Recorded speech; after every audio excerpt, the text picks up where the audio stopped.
Yo, magandang araw. Traffic. What's good? Ay nako.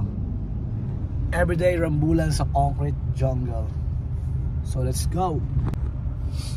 Okay, so mga nag-aabang lagi ng vlog ko, medyo busy lang, tambak lang. Pero kung gusto mo sundan palagi, nasa FB lang ako, IG story, sa mga reels, doon ako bumabakbak talaga ngayon. Promoting sa lahat ng product. Okay, well anyway, ganun pa din. Kung kayo ay ganun din, keep it up, tuloy lang, diretso lang. Sa mga bagong negosyante o sa mga nagsisimula pa lang sa negosyo, right? Nakita ko post lang kung ano-ano mga reklamo sa buhay na pag ako nagpo-post ng anumang bagay na bago sa akin, ginto o ganito, pinaghirapan ko, bla bla bla bla bla bla. Alam mo yung nagpapaliwanag ka sa hangin para lang sabihin mo na yo, walang masama sa binili ko kasi pinaghirapan ko yun. Kapag negosyante ka, para sa akin kasi akin ito, hindi ko to ginawa talaga eh, talang buhay ko eh. Wala kang karapatan magpaliwanag, wala ka talagang karapatan magpaliwanag o mag-explain kahit kanino, sa tropa, sa kamag-anak, o sa mga preso, sa nakakatampuhan mo, o sa nayayabangan sa'yo. Bakit? Negosyante ka nga eh.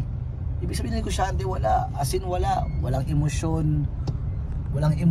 Wala talaga. Manhid ka talaga sa lahat. Alright? Ang trabaho ng negosyante, magtrabaho na magtrabaho, at magbenta na magbenta. Wala ka ng mission para magpaliwanag pa. Bakit? Pag papaliwanag ka at nag-i-explain ka at tinatamaan ka ng emosyon, ibig sabihin hindi ka pa negosyante. Oo, hindi ka pa talaga negosyante. Bakit? Wala naman negosyanteng umaray, diba? Para lang magpaliwanag sa mga nangihila pa baba. Walang ganun, mamen. Wala. Diba? Anyway, office gaming, sandali lang. Alright, tapos tuloy yung evento ko. So kada magpapaliwanag ka sa mga nakakatampuhan mo na habang negosyante ka, wala mangyayari.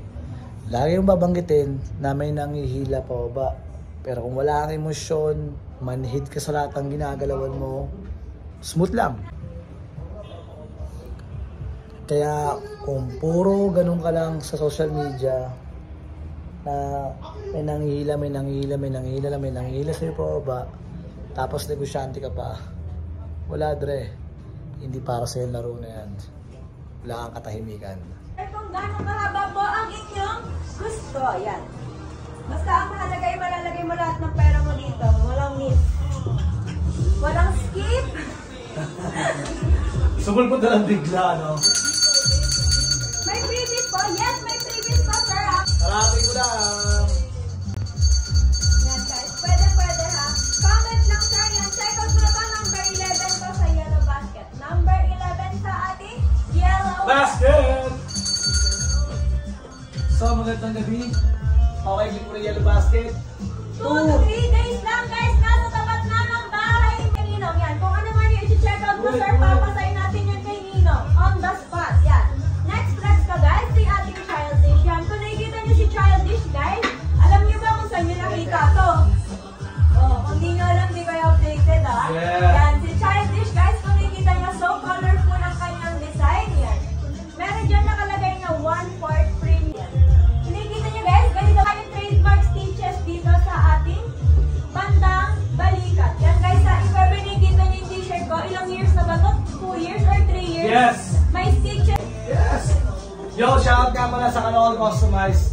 Sila gumawa ng food stand. Pwede sabihin, no? Slide stand o food stand o rubber shoes food stand. Magandang gabi sa lahat na nanonood. Thank you, Kalaakan Customize, for our beautiful stand.